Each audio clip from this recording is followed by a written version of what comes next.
Dear students, in this sixth lecture of dielectrics and ferroelectrics, we are going to study the first order and second order transition of ferroelectric to paraelectrics and some other types of the crystals, antiferroelectricity, ferroelectricity, piezoelectricity, and pyroelectricity and ferroelasticity.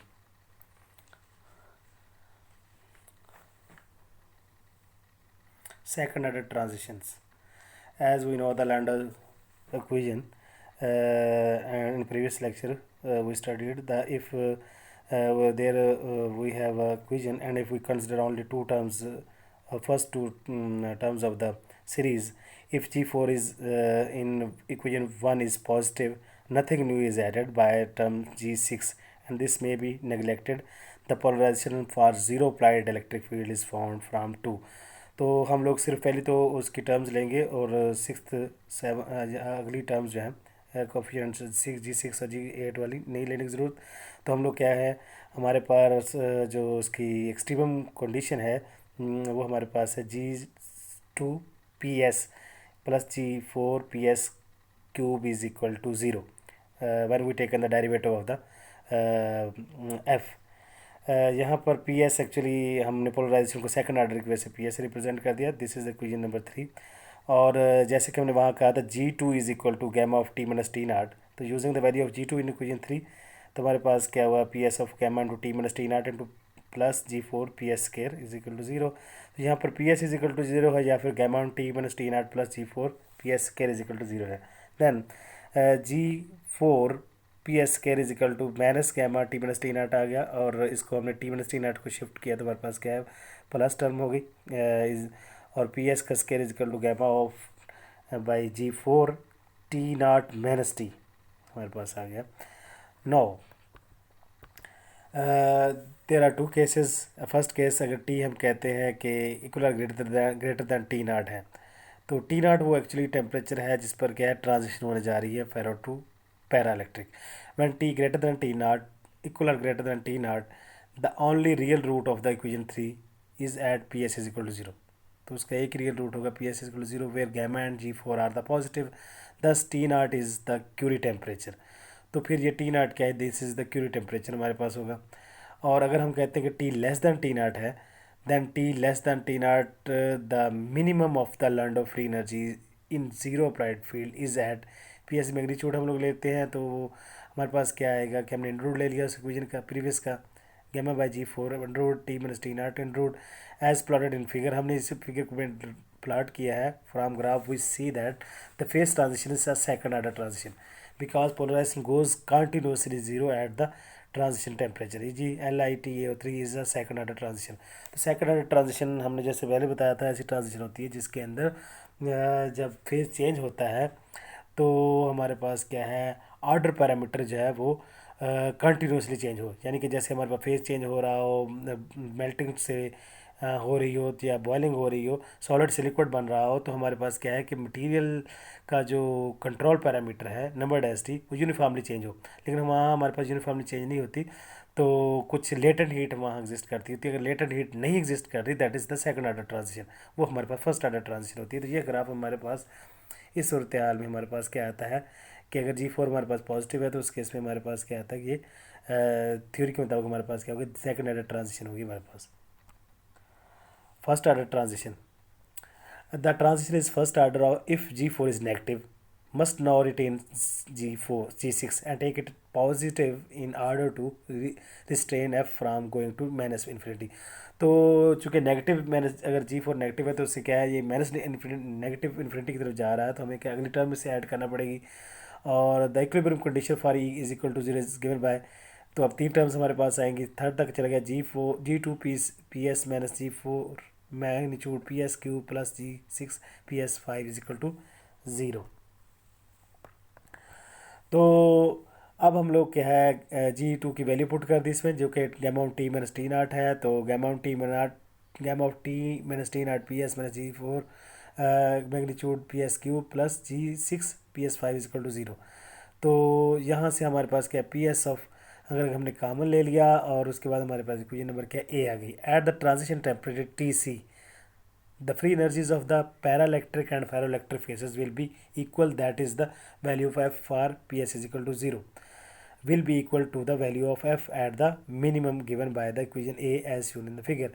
तो हमारे पास क्या है कि जो boundary condition है यानी कि उसके ऊपर हमारे पास मिनिमम वैल्यूज़ आएंगी एक्सट्रीमम पोजीशन पे, और हमारे पास क्या है जब ट्रांजिशन हो रही होगी तो उस वक्त क्या है पैरा और फेरो दोनों की एनर्जीज एक जैसी हो रही होंगी, दोनों की एनर्जी एक जितनी हमारे पास काउंट होगी.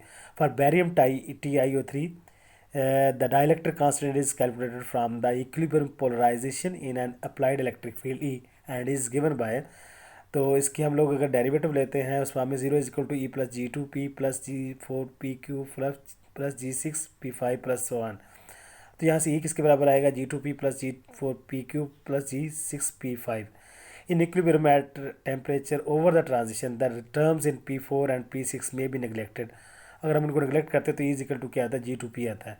अच्छा, हमने जो पिछली बात जैसे कही थी कि अगर हमारे पास नेगेटिव हुआ G4 तो उस हालत में हमारे पास क्या है ट्रांजिशन है वो कंटिन्यूस है. T-T0 और PS के अगेंस्ट हम लोगों ने क्या है ग्राफ जो ड्रा किया तो इसमें ये ट्रांजिशन जो वो सडन हमारे पास क्या है वो PS की वैल्यू जो है वो सडन ज़ीरो हो जाती है T-T0 के ऊपर. ठीक है, अब E इज इक्वल टू यहाँ से क्या गैमा ऑफ G2 की वैल्यू हमने पुट की उसमें प्रीवियस इक्वेशन में, और T-T0 of P is equal to ये B हमारे पास इक्वेशन आ गई. As we know that epsilon हमारे पास क्या T ग्रेटर देन TC अगर हो 1+4π/EP, ये एप्सिलॉन हमारे पास क्या है डाइलेक्ट्रिक कांस्टेंट है जो कि हमारे पास क्या है वो हमने CJ सिस्टम में हमने SI सिस्टम में हमने ये वैल्यू लिखी हुई, जबकि CJ सिस्टम में क्या है एप्सिलॉन इज इक्वल टू 1+4π काई है, और काई की P/E की वैल्यू हमने अगर उसमें यूज़ कर ले तो ठीक है. तो अब इक्वेशन जो B है इसको इक्वेशन C जो हमने अभी ड्राइव की इसके अंदर यूज़ करते थे epsilon of T greater than TC is equal to 1+4π/γ of T-T0 आएगा. This has the form of Lyddane Sachs Teller relation LST relation है हमारे पास. The result applied whether the transition is of the first order और the second order. If T0 is equal to TC then the transition is of the second order. If T0 less than TC then the transition of the first order. अगर critical temperature हमारे पास जो है TC के बराबर जो T0 जो है अगर वो कम पे हम लोग जो है वो ट्रांजिशन करवा रहे हैं फेरो टू पैरा तो हमारे पास क्या ट्रांजिशन होगी फर्स्ट ऑर्डर, जबकि अगर हम क्रिटिकल टेम्परेचर पर ट्रांजिशन होती है तो उस वक्त हमारे पास क्या होगी सेकंड ऑर्डर ट्रांजिशन होगी. If T0 less than TC the transition is of the first order where T0 is defined by the equation G2 is equal to gamma of T minus T0. तो यहाँ T0 is the temperature at which the transition actually occur.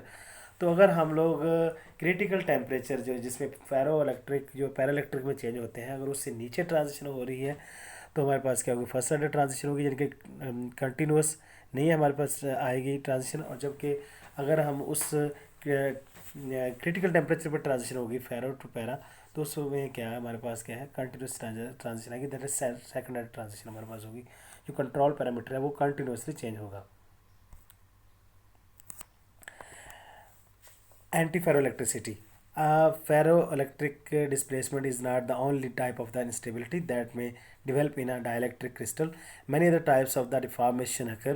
These deformations, even if they don't give a spontaneous polarization, may make changes in the dielectric constants. One type of the deformation is called antiferroelectricity and has neighboring lines of the ions displaced in opposite senses as shown in the figure. Let's suppose T less than TC हमारे पास है और तो उस time क्या है कि ये plus हम लोग क्या कह रहे हैं कि पॉजिटिव आयन कोर्स हैं और जो कॉर्नर्स हैं that is a negative charge को रिप्रेजेंट कर रहे हैं. तो ये कॉन्सेंट्रिक है यानी कि सेंटर ऑफ पॉजिटिव और नेगेटिव चार्जेस सेम है. अगर T ग्रेटर दैन TC है तो ठीक है. अगर T लेस दैन TC है तो हमारे पास क्या है कि ये पॉजिटिव चार्जेस देखें दोनों एक दूसरे से अवे हैं, यानी कि इसको हम क्या कहते हैं एंटी फेरो इलेक्ट्रिसिटी. और अब अगर हम कोई इलेक्ट्रिक फील्ड अप्लाई कर देते हैं तो हमारे पास क्या होगा दोनों एक तरफ को पॉजिटिव चार्जेस डिस्प्लेस हो गए और नेगेटिव चार्जेस एक तरफ को लेफ्ट को डिस्प्लेस हो गया, पॉजिटिव चार्जेस राइट को डिस्प्लेस हो गए. तो ये एंटी फेरो इलेक्ट्रिसिटीज़ पर एंटी फेरो इलेक्ट्रिक मटीरियल्स वो हैं जिनके ऊपर जब इलेक्ट्रिक फील्ड अप्लाई नहीं किया गया था तो इनकी जो डिस्प्लेसमेंट्स ऑफ चार्जेस वो अपोजिटली अलाइन की होती हैं और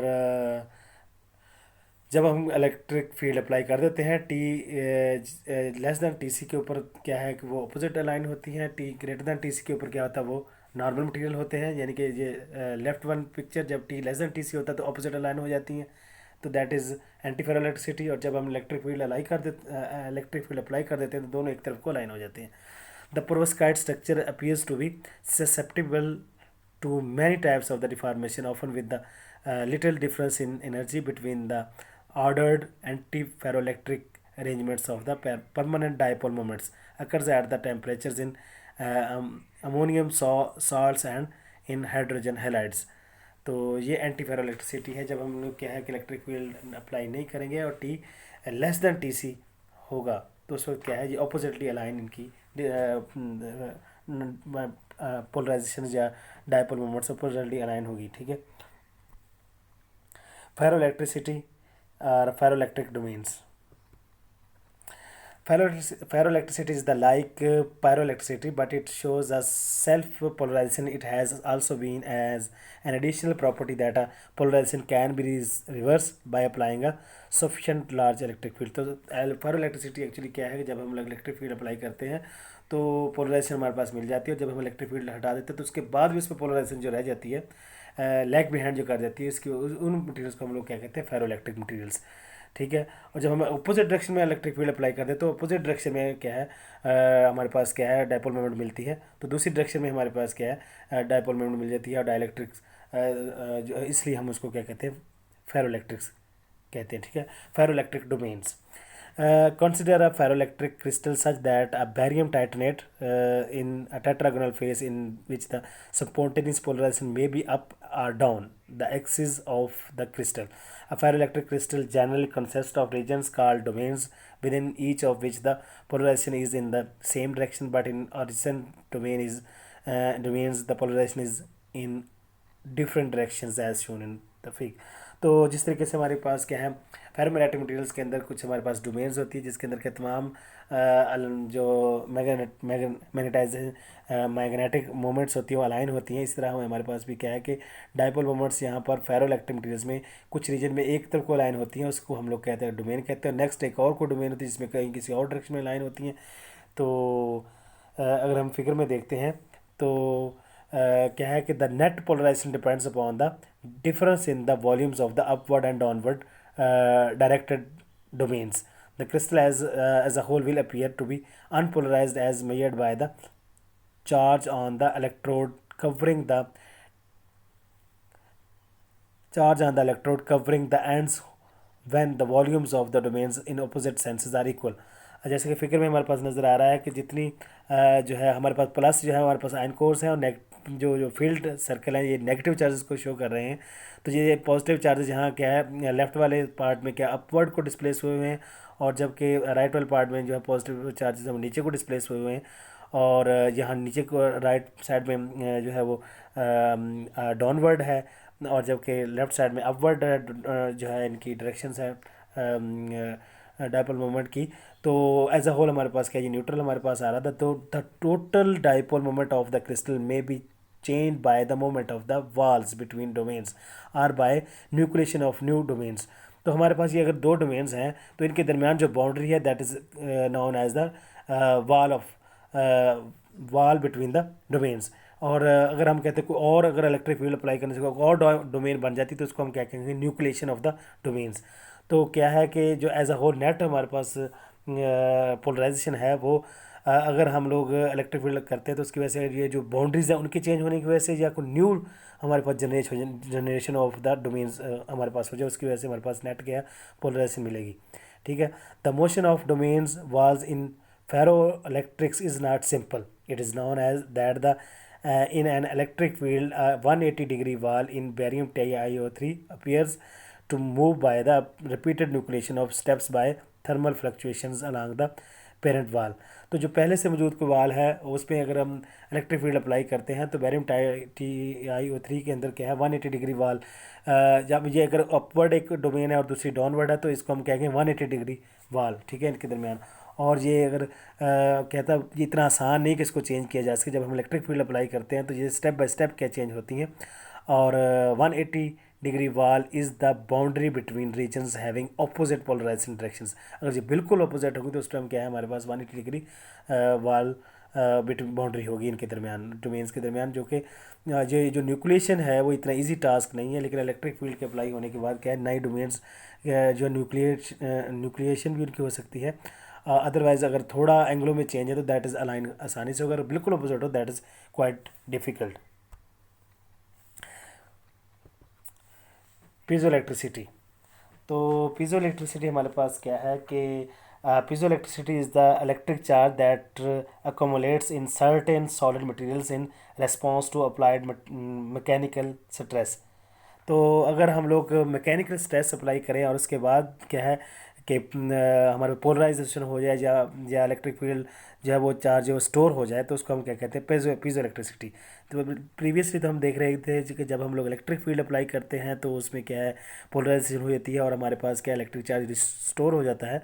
तो अगर हम स्ट्रेस अप्लाई करें और उसके बाद भी अगर हमारे पास क्या है कि चार्ज स्टोर हो जाए और जिनकी डिस्प्लेस हो जाए पॉजिटिव नेगेटिव चार्जेस आपस में स्ट्रेस के अप्लाई करने के बाद भी, तो ऐसे मटेरियल्स को हम लोग क्या कहते हैं, ऐसी एबिलिटी को हम कहते हैं piezo electricity. A crystal in a ferroelectric state also are also piezoelectric. A stress Z is applied to the crystal will change the electric polarization. Similarly, an electric field E applied to a crystal will cause the crystal to become strained. The piezoelectric equations are P is equal to ZD plus E chi, E is equal to Z S plus ED, where P is polarization, Z is equal to stress, D is equal to piezoelectric strain, constant E is equal to the electric field, chi is equal to the electric susceptibility, E is equal to the elastic strain, and S is equal to the elastic compliance constant. The elastic compliance constant. These relations exhibit the development of polarization by an applied stress and the development of elastic strain by an applied field. तो यानी कि हमारे पास क्या है, जब हम लोग अप्लाई फील्ड अप्लाई करते हैं तो उसकी वजह से जो स्ट्रेन आ जाती है उसको रिप्रेजेंट करते हैं, और जब हम लोग स्ट्रेस अप्लाई करते हैं तो उसकी वजह से हमारे पास क्या है, जो जो पोलराइजेशन हो जाती है जब हो जाती है उसको हमारे पास क्या, ये दोनों इक्वेशंस रिप्रेजेंट कर रही हैं। तो लेट्स सपोज हमारे पास क्या है कि ये दो हमने पिक्चर्स दिखाई हुई हैं कि अगर जब हम लोग स्ट्रेस अप्लाई, ये अनस्ट्रेस्ड है हमारे पास, और जब हमने स्ट्रेस अप्लाई की तो हमारे पास क्या पॉजिटिव और नेगेटिव चार्जेस हम लोगों ने जो है वो शो किए हुए हैं इस तरीके से फील्ड और अनफील्ड की फॉर्म में।